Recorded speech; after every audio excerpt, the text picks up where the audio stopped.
So in question number 5, they are told you to draw a right angle triangle XYZ. So what I have done here, I have already drawn a right angle triangle XYZ. Right angle का मतलब angle Y का measurement 90 degree and made a box also. You can take any measurement of YZ, XY, correct? Then you can join XZ. अगर XY का measurement if you are taking at 6 centimeter, half of 6 centimeter, 3 centimeter, make a point here. So YP is equal to PZ is equal to 3 centimeter. यानी YP का measurement है 3 और PZ का भी measurement है 3. 1 9 here, 1 9 here. From X से लेके draw straight line at point P. उसके बाद XY साइड का मेजरमेंट देखो कितना है. अगर वो 7 सेंटीमीटर है फॉर एग्जांपल, तो 7 का आ जाए कितना 3.5. तो 3.5 का एक पॉइंट यहाँ पे बना दो. Take give the name as R and join RZ. So RY और RX का मेजरमेंट सेम रहेगा. In the same manner take now measurement of XZ. अगर XZ का मेजरमेंट फॉर एग्जांपल 10 है तो 10 का आता कितना 5. So take a measurement of 5, make a point here, give it the name as Q, join YQ, correct? So here RX, XQ का value और QZ का वैल्यू सेम रहेगा 5 centimetre. Till here it is correct. All the three medians are joining each other at point G. So written here XP, YQ and ZR. See, XP, YQ and ZR, these are the median. Point G is the point of concurrence. So point of concurrence is what? Centroid G. क्या हो गया ये? Centroid G. Centroid G again divides the median in the ratio 2:1. Correct? Why I am repeating again and again? Because it will help you out in question number 7. So this is how I completed our question number 5.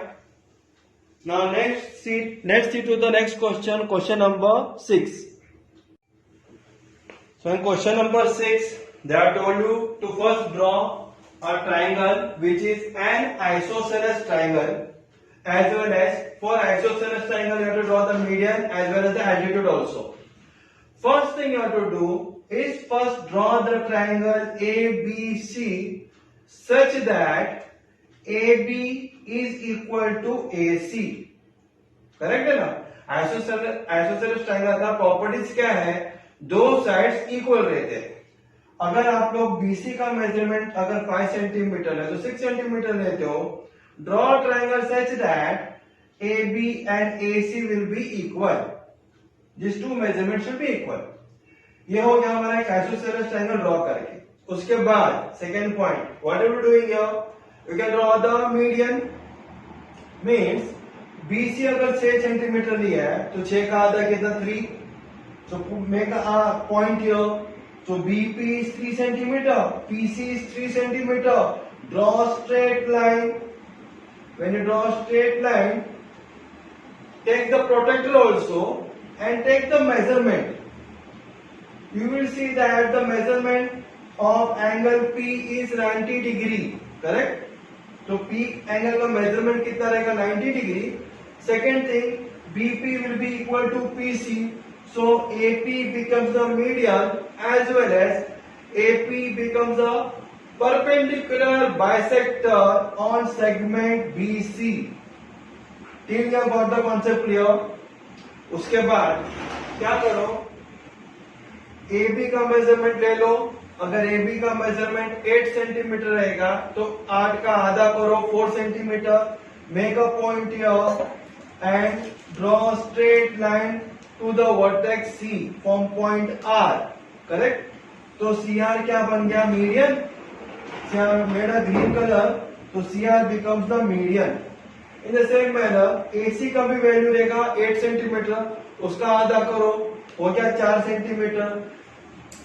Point put the point it as Q करके, जो वहां पे हम 4 centimetre का measurement लिया है वहां पे Q करके लिखो. बाद में Q से लेकर B तक एक लाइन ड्रॉ करो तो BQ क्या बन गया, मीडियन बन गया. You can see the measurement also. AQ will be equal to QC. तो स्टार्टिंग में हम लोग ने क्या किया, सिर्फ मीडियन के ऊपर ध्यान दिया. तो फिर हम लोग ने CR मीडियन ड्रॉ किया, BQ मीडियन ड्रॉ किया, AP तो ऑलरेडी बनाया था हम लोग ने, वो मीडियन भी है और एल्टीट्यूड भी है. बाद में देखो तीनों मीडियन कहां पे टच होता है, पॉइंट G पे टच होता है. Correct. Then you have to draw the altitudes also. AP is perpendicular bisector on BC, तो AP एल्टीट्यूड हो गया. तो पॉइंट A से वर्टेक्स से हम लोग ने एल्टीट्यूड ड्रॉ किया तो उसका काम हो गया खत्म. अभी B से एल्टीट्यूड ड्रॉ करने का है. From B do a perpendicular bisector on segment AC. Correct. B point से परपेंडिकुलर बाइसेक्टर ड्रॉ करो सेगमेंट AC पे. बाद में put the point as M. M से प्रोटेक्टर का मदद लेके देखो कि बराबर 90 डिग्री है कि नहीं है. बाद में draw straight line. In the same manner on AB also you have to make a perpendicular bisector from vertex C such that CN will be perpendicular bisector on AB. समझ में? CN will be perpendicular bisector किसके ऊपर, AB के ऊपर. इसका मतलब N angle का value हो गया 90 डिग्री, M एंगल का मेजरमेंट हो गया 90 डिग्री. अगर आप लोग डायग्राम ध्यान से देखेंगे, अगर दोनों लाइन ड्रॉ किए रहेंगे, यहाँ पे टच होता है, नीचे टच होएगा, सो O becomes your ortho center. Correct. When altitudes touch each other, all the three altitudes are touching each other at one single point. That point we can name is at O, and O is the ortho center. Correct. I written like this way. AB से एक isosceles triangle है, AP, BM. अभी हम लोग draw किया था ना, AP, BM और CN. ये है altitude of the triangle. तीनों एक दूसरे को टच होते हैं पॉइंट O पे. O हो गया मेरा ऑर्थो सेंटर. वैसे ही स्टार्टिंग में हम लोग मीडियन ड्रॉ किए थे, तो AP median as well as CR median, this green colour, and BQ median, green colour. They are the middles of the triangle. G becomes their centroids. AP is what, diagram में मैंने starting में कहा था, AP क्या है हमारा, altitude भी है, 90 डिग्री आ गया, एज वेल एज वो मीडियन भी है. करेक्ट. दोनों है. इसका मतलब पॉइंट G और पॉइंट O. इसका मतलब G का मतलब centroid G and orthocentre O. कहां पे है वो, दोनों पॉइंट एक ही सेगमेंट पे, सेगमेंट AP करके. So these are my observations based on the figure what we are drawing here. Now let's see to question number 7.